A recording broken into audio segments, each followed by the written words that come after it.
Alright, bro. We live. We're talking. Yo, Yo, dude, you leaving to Toronto tomorrow at yeah, 3, and yeah, it's currently 10, after 10, actually half past 10, half the past night 10, yeah. before. You spent the entire day running around like a maniac trying to get everything ready. You had a shoot yesterday. Last week's release Yeah, came out Friday. You were promoting it Friday, Saturday, and yesterday. You were in Cape Town the week before. You were in Durban in between that, or before that. yeah. I was in Cape Town the week before. I was in Durban the week before. Then I was in Cape Town the week before that. And only a few weeks before that, you were in Cape Town. You'd been in Cape Town for 2 months. Yeah, yeah, to work on the songs, bro. And so I asked you this morning, I was like, bro, how do you feel about the Toronto trip? And you're like, bro, I don't feel anything. It's like whatsoever. I've been asked, like, are you excited? No. Like, are you like, do you not want to go? No, it's not that I don't want to go. I don't like. Bro. Like, yeah, I'm tired. You need that break, bro. It was funny because this Yeah. week, in It's Friday again, um, someone in the community sent you a question and they said, um, it was like just the words of encouragement. They were like, don't, one of their points was, don't forget to take a break. I was like, yeah. I mean, Bro, whoever you are, this man's been needing that break for about 5 years. He hasn't taken it. gosh, bro. Yeah, but we're the same though. You're the same. Like you haven't. Like when was the last time you took a break, bro? Yeah, that's because I work with you, bro. Yeah, yeah, If I'm not working like this, then you're working like this. If you're not working like this, then I'm working like this, and we egg each other on. So it's always like yeah. Loki. I feel like people should know how competitive we are with each other, even though we work in we have the same vision, the same mission. Same business. Yeah, same vibe. But like, You're like Loki yeah, trying to bro. outwork me, and I'm trying to outwork you. You're trying to beat me at making me a winner, which is Yeah, that's why this works. You know, it's the exactly. only way this works. Yeah, So for anyone who's tuning in, who's listening in, some context for the whole reason we even having these conversations.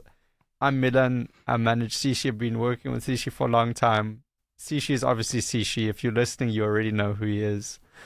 Um, and we're having these conversations hopefully, because across the next, hopefully, we hope so. Um, hopefully, yeah, hopefully. um, if you're listening in, we're having these conversations because over the next year, we have set out to, quite ambitious, we've set out to do something that hasn't really been done before, as far as we are aware, in Africa. And that's to commercially release 52, actually 53 records consecutively in a row. Brand new songs. Every song has a video component to it as well, called a Camomile Session, which is a performance style video that we put out on Sishi's YouTube.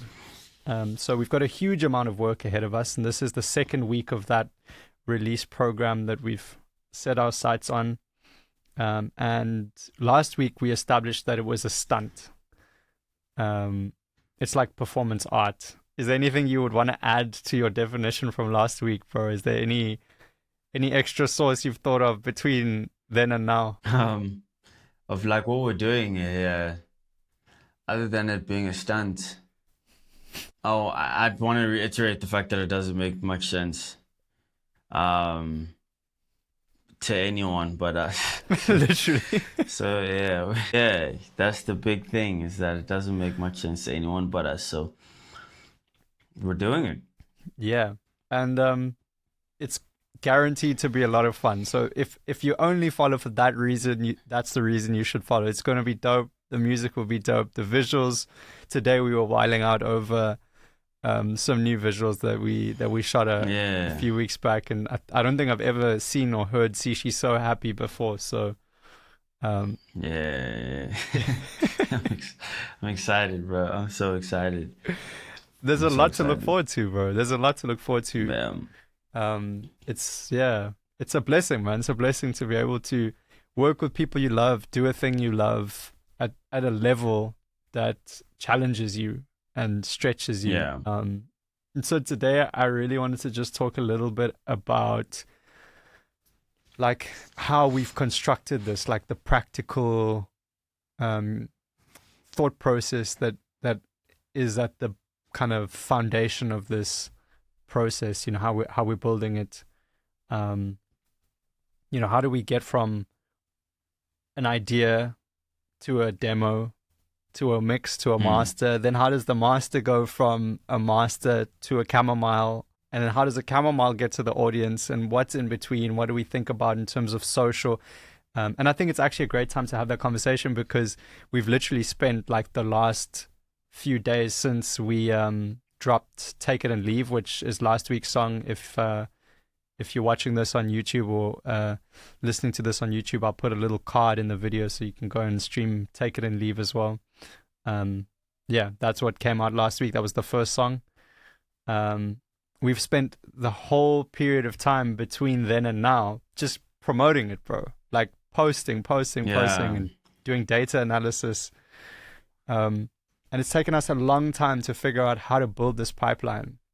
So I'd love it if you could just if you could just talk me through the trauma from the previous years of trying to get to a point where we can actually put records out consistently and make records consistently. What have we managed to do and how have we done it to get to this point? Sure. I mean, like it's been a long process since I started writing songs when I was a kid, trying to figure out like who can produce stuff, you know, for me. And never like finding anyone from high school to like uni. I found someone in uni finally, my friends, and then that didn't work out because they have different parts that they wanted to, you know, pursue. And then, yeah, after that, it's always just been so hard. Like it's been a song at a time, like one song at a time. Let's try and get this song across the line. Okay. Who can we find? Okay, you know, All Night, Bubs and David, you know, the imports, cool, great, phenomenal, wonderful song. Okay, next song, Either Way. Let me try and figure this out. Milan, can you help me? Got that across the line after trying to work with like other producers on it as well and not really getting what I wanted. You know, from there, next thing was the project. With the producer on that, trying to work with that producer more on other stuff, not working out, and finding someone else. So it's just been like this whole process. Yeah, bro, until like you're like, yo, I think you'd work well with Jaden. And finally, you know, finding someone who I'm like, yo, these are some weird ass ideas, but you know, that guy can do anything. So, you know, the magician really started putting these ideas together and really kind of validating, you know, the ideas. Yeah. And then like learning to produce as well has been a great help. I mean, I never thought that day would come. I tried many times to learn how to produce, and I was like, I'm such a bad producer. I never wanna like do this again. Like I make a beat and I'm like, this is the worst beat I've heard in my life, bro. I mean, at the time it sounds like a vibe. And you take a little break from it, listen back to it, you're like, what the hell is this? But like, I think what's helping is the having you, having guitarists, bassist, having Jaden, having people who I can talk to during this process, has definitely made me a better producer. So yeah,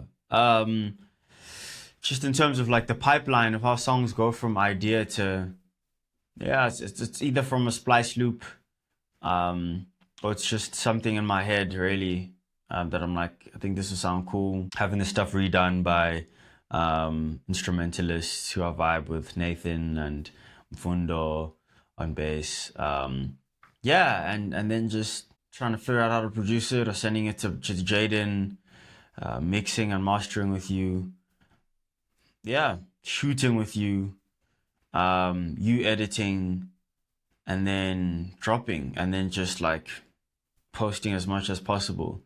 Definitely not as much as, yes, as much as possible, given how busy life is, man. Like if this was my full-time job, like I think when I get back from Canada, like it'll be so much better. Like this weekend has been a whirl. I mean, it's 20 to 11 right now. I haven't started packing, bro. Like I'm leaving the house. I have to leave this house at like 12 midday. I haven't started packing. It's just been a whirlwind. But anyways, point is, the promotion side of things is gonna get much better when I get back. I hope. But yo, bro. Hey, man. Yeah. But yeah, it's been a process. It's been a process, and now we finally at a place where we can get songs from, you know, just something in here, some obscure idea in here, to like a beautifully shot thing that people can enjoy. Yeah. I mean, look, you gave us the absolute executive summary of what that process really was. The reality is it's taken us 6 years to get to that point. Yeah. And a lot of trial and error, a lot of wasted like energy, effort, resources, money, law. Money. Hey, man, we've wasted a lot. Wasted money. Oh my word, bro. You know, in a way it was like so funny because, you know, we kept one of the core lessons that you and I talk about a lot is this idea that you don't have to go out there, that chances are all the people you need to know in order to execute an idea in a way that is aligned with the vision that you have are probably already in your network. They're not new people. Chances are they're a friend of a friend, or you already know them. And we kept going out there. You know, we kept going out and speaking to new people and trying to like forge new connections. And the more we've gone down this road, the more we've realized in the context of art, it's actually the energy that you have in the room or in the dynamic between yourself and the person that you're working with that makes all the difference in terms of the outcome. Yeah. Like if someone's a shit person to work with, it doesn't matter how talented they are. How talented they are, bro. Yeah. If someone's unreliable, talent kind of... There's nothing you can do. You know? Doesn't really matter. There's nothing you can do, bro. Yeah, talent and hard work, two different things. Integrity, work ethic, you know, the soft skills. A lot of people don't have them, bro. Dude. A lot of people don't have them. A lot of people also take them for granted, you know? I think that's, bro, like that comes from that corporate, that Procter and Gamble background of yours, bro, like must deliver on time. What? Oh. Your work ethic. Yeah, you mean that, I mean, I wouldn't give P&G my credit for my work ethic at all. Shout out to them though. I definitely did good work there. But yeah, I came in there working hard already, so I think this has been a lifelong thing.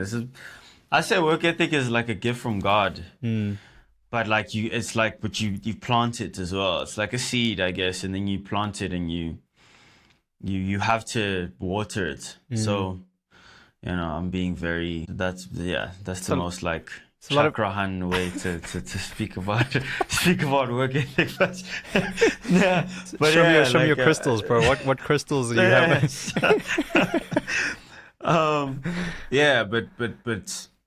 I'd say the work ethic is definitely a gift, and I'm grateful for it. And seeing that in you as well has it's really encouraging. Like you're saying, it's just like feeding off each other's energy all the time.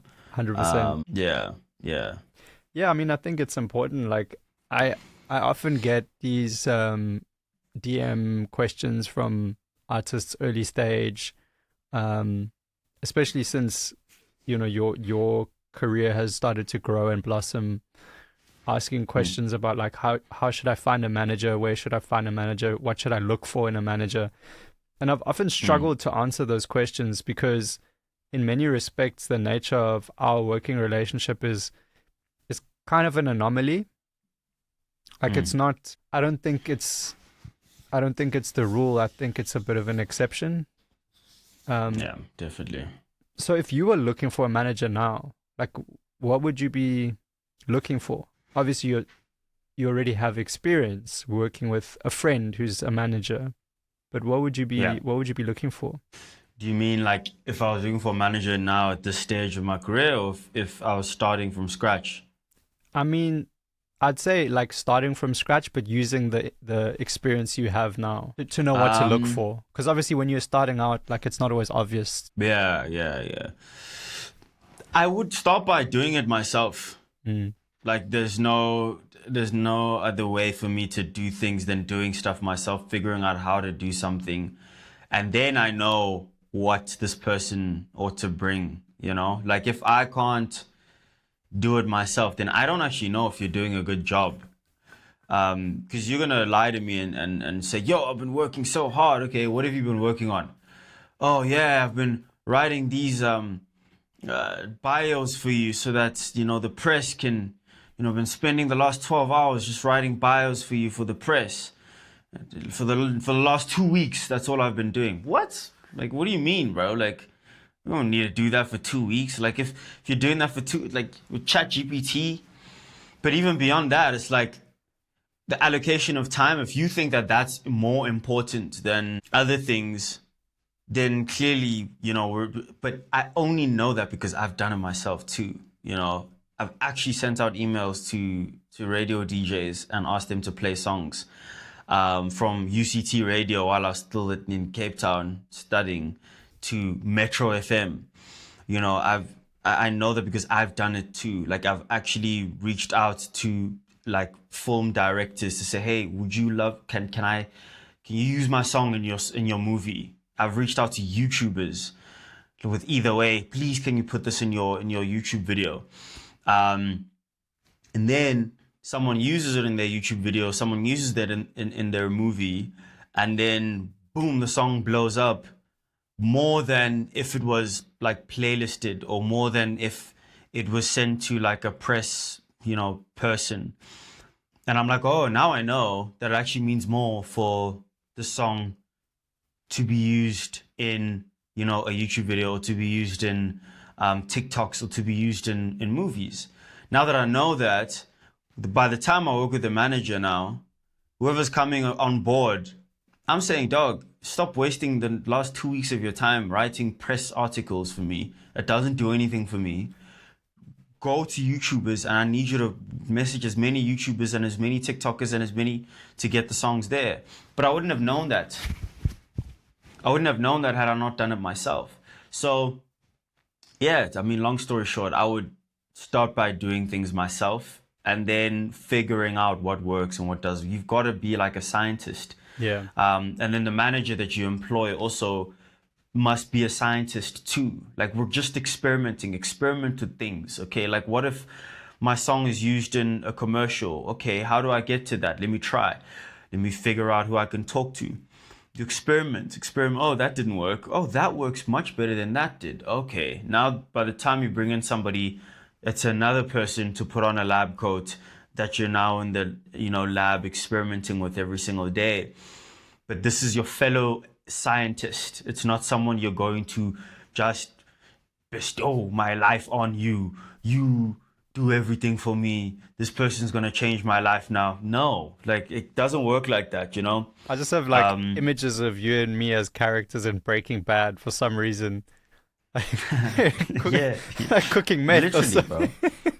It's literally that, bro. Like I told you, bro, the music that's coming out now is that pure stuff, bro. This is a It's recorded gotta medium, push, bro. it's gotta be on the streets, bro. What if your But is pastor that, listens to this, bro? But he'll understand. Pastor, hey man. But let me use an example. It's like the gospel, bro. You go out to the streets and you spread the gospel. The segue but, between yeah. those two things, bro. Meth, the gospel, I'll leave. They're both very easy to spread. Let me stop right there. But like on your side, I feel like, yeah, like it's so rare, dude. It's so rare. It's very difficult to tell someone. I have been asked this before. It's very difficult for me to say, hey, just find someone like Milan. Like it's just not. It's so rare. I don't know anyone who has a manager like you. So I'm grateful for you, and I'm like, I'm grateful for you too, bro. Like you're yeah, it a would just super be like, self-managed artist, bro. Like I don't really do much management. it would just be like, yeah, like the qualities you've brought here, bro. That I'd say that's what I'd look for in somebody. But again, the main starting point here is doing it yourself.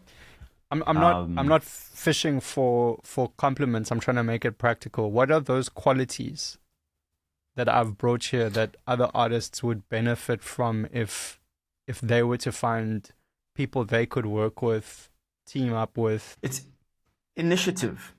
Like initiative is the main thing, bro. Because initiative means you're not going, oh, the name of the game is to sign a record deal. So let's try and get you a record deal. Who says that's the name of the game? What's gonna be the benefit of signing for me as an artist? Oh no, when you sign, it's gonna be a lot of money. Okay, what are you gonna use that money for? For me. Oh no, marketing. What is marketing? Oh, billboards and what is the retention rate and what is the click through rate on billboards? I don't know exactly. Now, for me, it's the fact that you can answer all those questions. So, but like the qualities for me go hand in hand. So I can't say the qualities that you should look for in a manager are this is what you should look for. No. You've got to start yourself as an artist. As in, these are the qualities you need to have first before you look for a manager. So firstly, you've got to have initiative and you've got to understand that you have to be able to answer questions. And then by the time you bring in a manager, you bring in somebody who you can ask these questions to and who's going to be thinking about these things as well. So it's why? Sign a record deal. Okay, why? No, because it's going to make me money. Okay, why are they going to give me money and why is that money important to me? Or because it's going to allow me to market. Okay, why is marketing important to me in this stage of my career? And why is the money that they're going to give me more important than if I just posted myself? Oh, because of this. Okay, why? Just being able to constantly ask. This is something that I did learn from consulting. That it's always though until you get to the crux of it, like the bottom, the lowermost why, and that can be answered too, then you know you're in safe hands. But if you can't answer, if you don't ask these questions yourself, then for me there's no use finding a manager. I'm sorry, like I would go as far as saying don't look for a manager if you aren't taking the initiative first. That's when you get screwed over. That's when you bring in people who aren't competent. You've got to get to the place where you are first. And then you bring in somebody who's on that level. So the main thing, initiative, I'd say that's the best way to sum it all up. But there's definitely also integrity, of course. Working with somebody who's not just going to say, yo, do this, it's money, it's low-hanging fruit. But then again, you have to have that too. Of course. If you're an artist, if I came to you and I was like, bro, I'll do anything for money, like anything, like, of course, you would be expected to then just put me in front of anything, in front of everyone, anyhow. But because I'm already coming to you saying, there's certain things I don't do. There's certain things that don't speak to me. There's certain things that I don't agree with. Now you know, okay, Sishi would never do that. Okay, I'm not putting Sishi in front of that. So now if you as the artist haven't gotten to that point, then just don't bring in a manager. But you don't have to have it all figured out. It doesn't have to be 100%. You also work things out with someone. Like you're my friend, so it works. But yeah. Self-awareness. Initiative, self-awareness, integrity, work ethic obviously is very important. In yourself first, and then you go and you find somebody who has those qualities too. Bro. Yeah, I couldn't have summed it up better. I think also a willingness, what you would want to find is someone who has a willingness to deal with unsolvable problems and an appetite for problems. Because you as an artist, not you personally, but artists in general, what they do for managers is make problems. Not in a bad way, but you're coming to me with a vision and you're saying, bro, this is the vision. And I'm looking at it and I'm going, It's going to cost this much. Mm. We're going to need to find these resources. Da, da, da, da, da, da, da.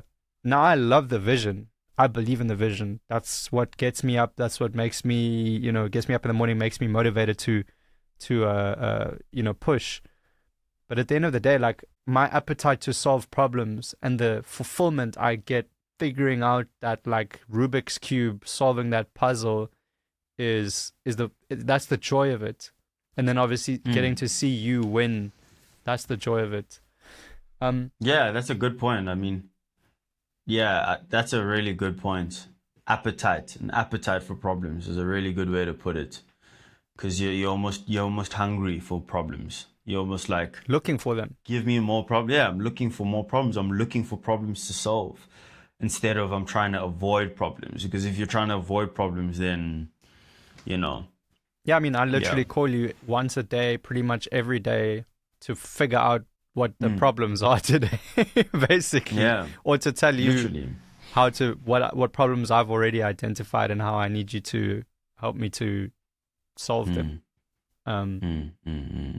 So yeah, well, I mean, it's often the other way around as well, but yeah. So we've gotten to that point in the conversation now where I think it's pretty clear. We went through a whole process of trial and error. We tried different producers. We tried different playing musicians, session musicians. We tried different mixers, different mastering engineers. We figured out that ultimately everyone that we need to work with, we already know they're in our circle, and we can work in that way. Now let's talk about the visuals. I've seen comments from fans asking, Sishi bro, like, why don't you put music videos out? I think we've been through a process where we've spent a lot of money on visuals over the years. What have we learned about visuals, dude? Like, I could talk for ages about it, but I think it's way more interesting to get it from your point of view. Visuals are, for me, something you do when you've got all your bases covered and you have so much money that you don't know what to do with it anymore. That's when you do music videos. If we're talking about music videos, high budget, Thriller, Michael Jackson vibes, extras, cast on sets. If you have so much money that you can build a world now, I go for it, man. But if you're an independent artist like I am, for me, we have a budget. With this budget, we have to make the most with this budget. Like, that's how it's got to look. It's got to look like we don't have this budget. Well, and that's the fact that people are asking. Sometimes, dog, we don't have that budget. Sometimes we have negative budget. Yeah. But the fact that people are asking, like where are the music videos, and like, for me, it gives the impression that it's the music. It looks like it's good enough for that. It looks like it's good enough for music videos and stuff, and that's a good thing. But like music videos. So, let me go back to the budget thing, right? So you got a budget, and there's this thing called ROI, which is a return on investment. So, for my R1 in this budget, how much money am I getting back per R1 that I spend on whatever it is that I'm spending on? Music videos, unfortunately, in this day and age, it's gonna cost you, how much are music videos right now? I don't even know how much. How much are they? I saw on Georgia Vacan's podcast, he was chatting to a brew who did a Waffles music video, and he estimated she spent an easy M on the video. Yeah. Look at that. I mean, Waffles got that money, bro. So shout out to her and what they're doing. It's like R1 million. For some people, $1 million. So it's like per R1 million, how much are you getting in return? Compared to if we took that R1 million and spent it elsewhere. So for me, the way we do visuals is convenient, sometimes quick, sometimes not quick. To shoot quick, super quick, one setup, set up the mic, perform, done. Like, it's so quick to shoot. No one else needed. So the less people you need, the less money you need to do something, go for it. That's kind of been how we've approached music videos. Well, the Camomile Sessions. Camomile Sessions being the Sishi version of music videos, consistent showing up, but I always try and make sure that it is not a wannabe music video in everything. Every time we shoot a Camomile Session, the moment it starts to look like a wannabe music video, I'm like, it looks tacky now. It must look like a Camomile Session. One shot, microphone, performance, done. Drink your tea. Drink my tea, man. But you see, Brad, like for me, it's so important, this point that you're making here, because to do content around the music like that, where the production value is the styling, it's the grade or the way it's shot, and it's the performance. It's the way you perform the song. That's it. That's the production value. You've really got to back your record.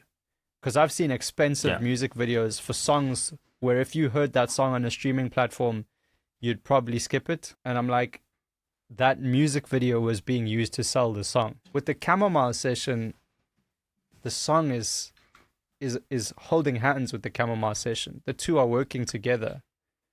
Yeah. Neither one is selling the other. So yeah, it's a wonderful like middle ground, and important. I think. I guess the big lesson there, across the board, like whether you're a musician starting out, whether you're a visual artist starting out, and I think I mentioned this in the last conversation we had as well. Like, look at what you can do in its most essential form. Like, what is the most essential form of your big idea, and start there. Because if that resonates with people, when you scale it up, of course it's going to resonate with people. I mean, imagine, bro, if, we get through our 52, 53 records, all our Camomiles, things are moving, how exciting it's going to be, not just for us, but for the fans as well, when we do get into those music videos where the production value is up and the money is up and we can invest and really create something that's like out of this world. It'll be celebrated. It'll be something that will exist way more than if we were to just do it on a whim. Yeah. So I'm excited about that. Okay, so I wanted to chat about some of our learnings from last week. We did a data analysis on Friday. We saw that carousel posts on Instagram are crushing it. And in terms of reach, in terms of views. Yeah. Not in terms of engagement, interestingly. And so this is like, I guess, an important piece because we're kind of building the plane while we're flying it. So we've already taken off. And this is the kind of world of marketing that we're in as independents. We had this idea that we would be posting more Camomile Session clips, cut downs on social from the main Camomile.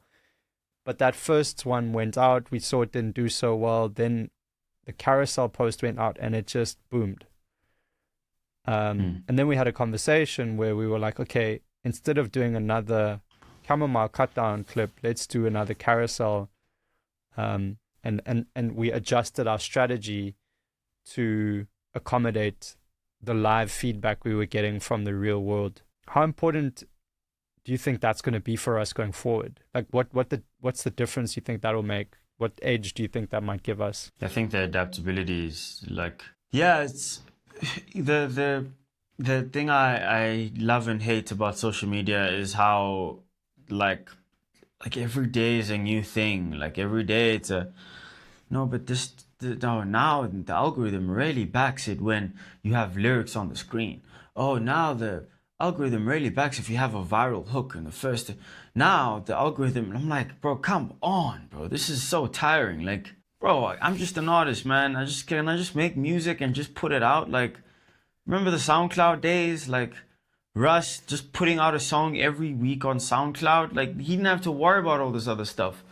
But now it's like you've got to pay attention to what's working on social media. And yeah, I mean, last week, obviously, we found that it's the carousels that are working. I don't understand it. And this is another thing that just pisses me off so much as an artist is that, like, I don't understand why. Like, why is all of a sudden last week carousels are the thing? And then you post a carousel that really and truly doesn't have much more production value.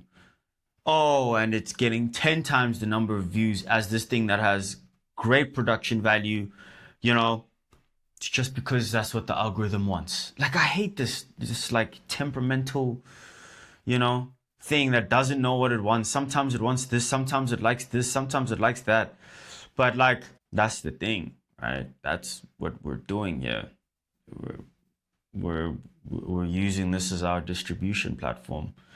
This is a business, and this is how we distribute our product. So are we gonna just say screw the distributors? Well, if you say screw the distributors, then how are we gonna do it ourselves? This distributor works. It's gotten what, 200,000 views on something, 20,000 views, 30,000. You know, people celebrate 500 views. You know, I see sometimes 20,000, and I'm like, this is so bad. Like, you know, I feel so down because this has 20,000 views, but it's got a lot of comments. You know, a lot of comments. And then I see something with 200,000 views, and then it's got like very few comments. And it's like, you're constantly needing to figure out as well, like, what works for you. Yeah. What's important for you. Because like you're saying, you know, views reach higher on the carousels, but engagement higher on the reels. So what matters more to you with the specific post that you're trying to make, or with the specific week, or the specific, you know, kind of campaign that you're on?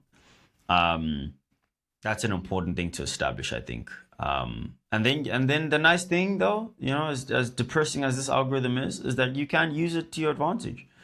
Once you've figured out what you want with it and how you want to use it, then you can actually just use it to your advantage. And so there's some posts last week where we're like, let's go for engagement now. You know, let's get people engaged, and let's the people we already have, the community. You know, and then there's some posts where we go, okay, here it's not about that. Let's just get this to be seen by as many people as possible, and then you do that. You know, that's nice. It's kind of nice once you use it to your advantage. What would you say is the benefit of that kind of flexibility, malleability? Hey man, I think it's so important not to be married to a set process in pursuit of a particular goal. Because sometimes the rules of the game change, and if you're married to your process, you will fail. And I think that's what we're learning here, is it's so important to be able to observe what's happening live. It's like, imagine if like Rassie is talking to the Springboks ahead of a game, and he's like told them that this is the way the game needs to be played, and he doesn't change his mind the whole game. We'll get messed up out there, bro. We'll get finished out there. Yeah. You're triggering me, bro. I support Manchester City, and just say sometimes our coach. Yes, sorry, continue, bro. Sorry. Are you just it's still Guardiola, eh? Yeah, but we lost 2 days ago. He's obviously he's the greatest of all time, but like sometimes, you know. People say that, but I'm actually wanted. People say that's just because of the Saudi money, though. No. He was doing this before Saudi money. Oh, okay. He's won 2 trebles. Yeah. Oh, no. Don't Don't come with that, brother. No. I don't know enough about it to really have an argument with you, but I'm just saying what I've heard. No. Trust. Actually, I wanted to know, like, do you agree? So the whole married to the process. I saw a video, I think earlier on today, that was talking about how art is the process. Art isn't the product. Art isn't what you put out. Yeah. Art is the process, the messy process of expressing yourself, and, you know, sometimes getting things wrong and then trying to figure them out. And sometimes it takes a year to complete the song. Sometimes it takes 2 months. And then, you know, what people end up seeing then is it doesn't matter, because to you, it's been this messy process that's, you know. So I'm like, for artists, you know, for those people who that's their thing, then, wonderful. Fall in love with that process and get married to the process and say, screw the algorithm, do things your own way, dude. Like, I fully back that. Don't be bleak when you don't get the views. I get you, bro. Don't be. I think my kind of issue is that my dilemma was, I guess, sometimes was being that artiste. It was like, for me, it's the process. I don't care what people think. I don't care if this doesn't do any views. And I'm like, but I've got bills to pay. I get upset with that way of thinking, because I'm like, bro, you can't be an artiste sustainably without privilege. Like, yeah, it's a privilege thing, genuinely. Like, if it's about making an impact through your art, I think about like historic artists who many people nowadays would call artistes, who would call auteurs, people who had a vision and who were incredible in their ability to execute this vision over time. The Michelangelos, the Da Vinci's, the Van Goghs, the Picassos. I'm like, yes, those people were artistes in the sense that perhaps they were eccentric, but if you look at them, they were also philosophers, and they democratized their process. So they shared so much art with the public, with people, through the course of them making it. Perhaps not Van Gogh, because he had a little bit of a different disposition, and many people really only discovered him after his death. But certainly Picasso, Michelangelo, Da Vinci. I mean, the two latter ones there, Michelangelo and Da Vinci, were actual philosophers. They would go and speak in public and talk about the process, talk about what they were learning about, and making it available and accessible to other people and open to contribution. And it was the richness of the experience that they held in the conversation with other people that gave rise to certain ideas in their work that they were then able to port into what they were doing artistically. And I think, like, we spoke a lot about Picasso before this, and a lot of this process was actually inspired by Picasso. I think we Googled it, and through the course of his career, he produced more than 150,000 artworks. And I'm like, people think about Picasso now and they go, oh, that guy was an artiste. And I'm like, yeah, but I mean, he was also so prolific. Like, he wasn't precious about the craft. He was precious about making sure that he showed up. And he wasn't married to a process. He was married to showing up, whatever that looked like, wherever he was, however he was, and so I get upset with this thing of like, you can really only be an artiste in the music space today if you have a major label that's backing you, putting millions of dollars behind you, and you can afford to be that way, or if you come from wealth, or you get really lucky and like your first song is just a smash hit, then you're afforded the opportunity to now be so granular about all the details of everything and curate everything. But at the end of the day, what I believe, and I know you share this belief as well, is it is those raw imperfections in process, in the art itself, in the artist, in the way it shows up, that people fall in love with. If we wanted perfect lab-made shit, we wouldn't be listening to music. We'd be in some factory listening to a German automobile manufacturer making Mercedes Benzes, for example. Like that's like the most clinical thing you can possibly hear. We'd all be there doing that, but we're not. Like, we want to hear broken things, and we want to experience them and witness them in all of their humanness. And so, hey man, like this conversation about being an artiste and it being the pinnacle of art, it grinds my gears, because I'm like, no, I don't think it's the pinnacle of art. I think you're living in a bubble. Your contribution to society is minimized by your own hubris. Sorry, I'm going off here. This guy hates artists, by the way. He hates you guys. I'm joking.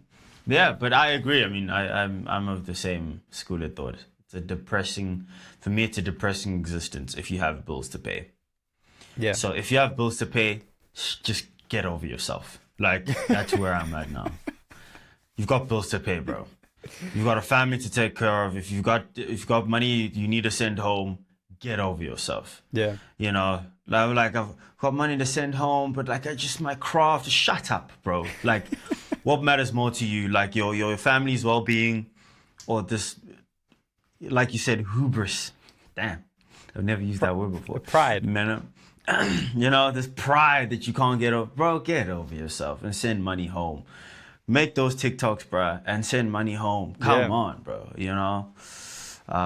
It's low-key never been easier. It's never been harder, but it's never been easier. Yeah. Let's talk about the process in terms of how we prepare. What parts of what we do we batch, and what parts of what we do are real time? The batching is the music, because that's something I do need time to get ahead of. And that's something I can do in isolation. It's also something I can do without needing to respond to feedback. Like, I don't ever make songs with feedback in mind. While trying and not think about that as much as possible. The things that we can't batch are social media posts, because like we've established now, the algorithm changes. You don't know what might have worked today, might not have worked another time. So Camomile Sessions we can batch, because we do have our very clear, you know, way in which that is shot and what that looks like. But what we can't batch is the, you know, just posts, day-to-day posts. And engagement. And engagement, yeah. You've got to spend a certain amount of time on a daily basis. Yeah. Being part of your community. Yeah. It's so important, because now more than ever, you know, in the past, pre-social media, like I said, like the Da Vinci's and the Michelangelos, whatever, they would speak to audiences. They were, in many respects, they were philosophers, and so they were an inherent part of their communities, because they would speak in those environments. They were known in that way. And then they would have opportunity before and after those engagements to be with the people, you know, to whom they would be speaking. Now, obviously, there's this like weird digital divide, this like virtual separation between you sitting in your apartment and someone on the other side who you're trying to share, you know, your art with. And the only way, you know, you can really create that one-on-one connection now, outside of actually doing a live show or a meet and greet or something of that nature, is by responding to comments or sending DMs, or, you know, but that doesn't feel human. It's not really human, yeah. It's not. I mean, like you were saying the other day, like, people don't actually speak like this. You know, comments would be like, shout out. How do I respond to that? Yeah, I'm like, what do I say to that? My favorite one is he ate and left no crumbs. Dope. You're right. It's such a weird space, the comments thing, because it's also like people don't actually speak like this. Yeah. In the DMs though, sometimes people actually, okay, dude, this is what's happening. Just wanted to say da da da da da. Thank you. Shout out to, you know, appreciate it. You know, then you can respond and actually have a conversation with someone. Yeah. But yeah, you're right. Showing up. That way. All right, dude. How many writing camps do you think we're going to need to do for this, to get this thing across the line? Because, I mean, full disclosure, we don't have 52 songs just waiting to release. Yeah. Four. One per quarter. If I don't shoot it, if I don't get cast in a movie, you know. Well, I mean, what are you going to Canada for? Yeah, the film, I was a lead on a film last year, and it's been selected to world premiere that side. It's also part of their Discovery program. It's also part of their Unhidden Gems program. So yeah, dude, it's getting recognition. So that's really dope. And I'm attending, to be part of the panel, answering questions, and um, yeah, just attending. Also wanting to see if I can network and who I can shake hands with. Um, so yeah, Oh wait, dude. yeah, that's where I'm going.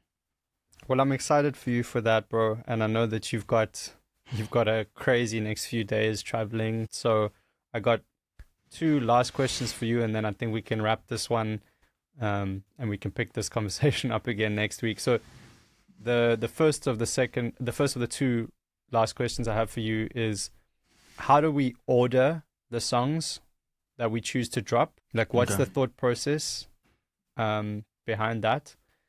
And then the last one is like, what's the song this week? What are we looking forward to? And yeah, what's the expectation that we have for ourselves this week? What are we committing ourselves to in terms of showing up? So for me, I ordered the songs in a way that so for me, that the most important thing is having a priority record per month. That's going to be the standout record. So track number 1, and then I make sure track number 5 or 6, track number 10 or 11, track number 15 or 16. Those are like, for me, the standout songs that I'm like, I really love these songs and I really think they're good records. I put them there, and then in between, it's all the other stuff. But I also try and arrange things in such a way that the song that follows a priority record is like, it can be a throwaway. Not that there are any songs that are like throwaways in that way, but like, I know that it's not going to get as much attention as that one that was the week before, So it's important that very strong record, not the strongest record, and then other songs that will just kind of raise, I'm gonna say that attention for the next couple of weeks, going into our next big strong song. So for me, it's those strong songs that are our priorities. But then you never know. You get surprised. Sometimes you think it's a strong song and then it doesn't do well at all. And then sometimes you think it's a throwaway and then it does really well. Have we had a throwaway that surprised us? I don't know if we've... Yeah, I don't know. I feel like we've... Not a throwaway, but we've had songs that we didn't know. Well, we knew they were good songs, but we didn't expect they would perform as well as they did. Songs like Baby This Evening, for example, we didn't Yeah, actually, yeah. anticipate that would have done as well as it did. That one, yeah. Yeah, that one, actually. Other records in that Nothing category. new. I didn't think Nothing New True. was just an intro. Amela. Amela was also not really. It was quick. It was a quick write. Interesting. Yeah. And then there were other Yeah. records that we were convinced were going to blow through the roof, Like Santi's Apartment. Yeah, surprisingly, it didn't work. So Go to the Moon, you were okay. so excited about as well. Yeah. I thought that was gonna be the number one. Yeah, on that project, Yeah. you called I think I called Demons. No, I called Too Long. You called Too Long. Yeah. And my friends, most of us called Too Long. All of us were like, Too Long is the... I was very surprised that Too Long didn't do as well as Nothing New. I was like, what, really? Yeah. The quickest songs I wrote on that project were the ones that did the best. The songs that I wrote so quickly. But anyways, what I love about this point that you've made here about the way you order what you distribute is, it's so important to understand that people need to breathe. So if you just drop priority record after priority record after priority record, in a way, you're kind of raising the baseline up so high that then nothing is a priority record. It's like if you just eat sugar all day, nothing is sweet anymore. So you kind of have to cook nicely for people. A little bit of salt here, a little bit of sugar there. This is the most Indian description I could have. Salt and sugar, sweet meat. Chili. Yes. Diwali. You know. It's all coming together now. Yeah. Chat to anyway, sorry. So yeah, I those for me are the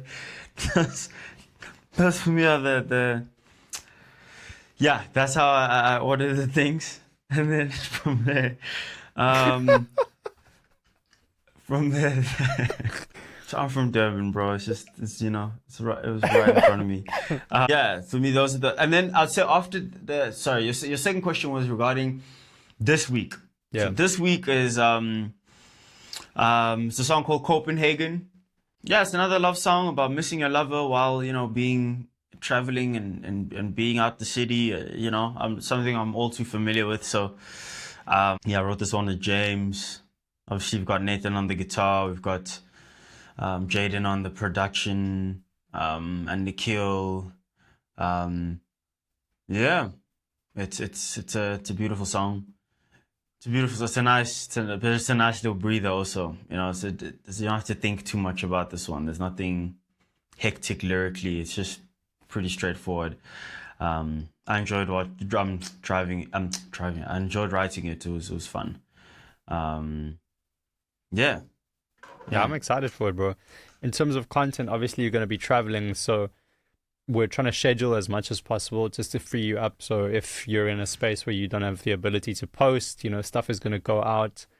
Yeah. And yeah, I guess that's really important.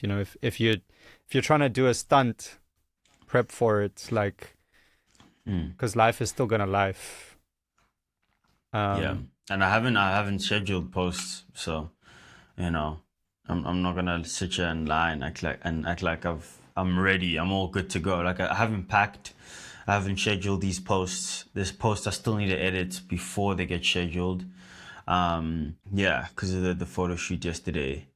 Yeah, like this is we'll figure it out as we go, man. And that's the nice thing. That's another nice thing about social media as well. It's not like a certain deadline. If you didn't distribute your social media posts by 2 weeks in advance, then it does. Like no, like you could post as you go, and these are some of the things we take for granted because we always feel like we need to have prepared things well in advance. Which I think it's so ironic because we would complain if that was the case. I hate that I have to submit my things in advance. I wish I could just post it and it could just show up. But now we do have that, and now we'll go, no, but like now it's all so fickle because people just post and they don't actually think through their posts. It's like, what do you want? Yeah. And I do actually prefer it this way. So yeah, bro. It's gonna be a lot. It's editing and working on the new stuff, dropping new songs, dropping new posts. It's another week, man. It's also the blessing of being independent. There's no one that's breathing down your neck to say, you have to do X, Y, Z exactly like this. This is the plan. There's a board of directors. There's a board of, shareholders that are gonna be upset with you if you don't deliver on whatever. Nah, bro. Yeah, like, yeah. the only person that's gonna be upset with you is yourself. It's you. Yeah. Well, I wouldn't be upset with you. I'd ask you what happened. Yeah. No, I mean the only person who's gonna be upset with you is you. Like as in like sort of a personal. Oh, I see what you're saying. Yeah, like you were talking about it like as if it was like third person. You were trying to say it was. Not you gonna be upset at me. Like, I was gonna be upset at you. No, I'm not saying you were gonna be upset at me. I'm saying I would be upset at myself. You would be upset at yourself. Yes. Yeah. I mean, you wouldn't be upset. I wouldn't. No. You would be upset with. I would probably be a lot more upset with myself than you would be. Yeah. If I'm being honest, that tends to be the case. You also tend to be more upset with yourself than I am with you. It's never really happened where. I don't think we've actually had a situation where either of us have been more upset at the opposite person than self. No, it's never happened. I don't think that's actually ever happened. But that's because of something that I've thought a lot about, which is the idea that each of us believes we're 100% responsible for the situation.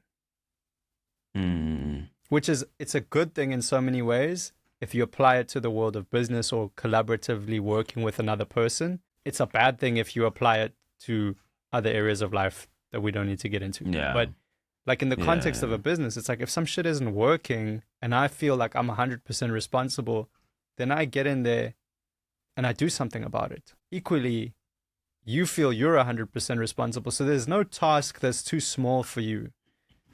Yeah. You know, like if a room needs sweeping, you'll sweep the room. If someone needs help with something that's like, you know, there's nothing that's below either of us. And I think that that kind of work ethic and that kind of like willingness to be engaged at any level of the business is so important. Yeah.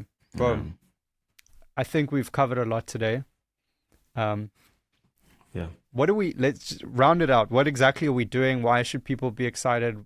Why are we documenting it? Yeah, we're pulling a stunt, man. We're Well, you're pulling stuntmen. You're pulling the stunt. I'm forcing you to pull this. We're stuntmen. We're African stuntmen who are trying to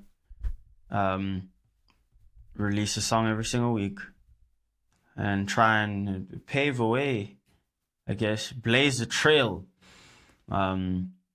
for an alternative indie artist in Africa, and try and figure out what the best way it is to achieve success.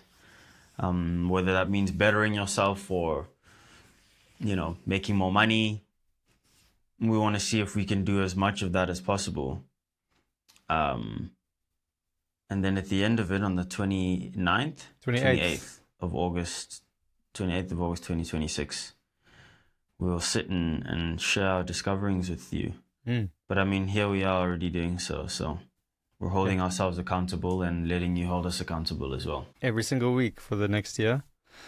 And and hopefully it's what we learn is applicable beyond just music, you know. Hopefully it's applicable to anything creative that you're trying to do wherever you find yourself. Yeah. That's the hope. Yeah. But let's see. No guarantees. Yeah, let's see. Yeah. All right, bro.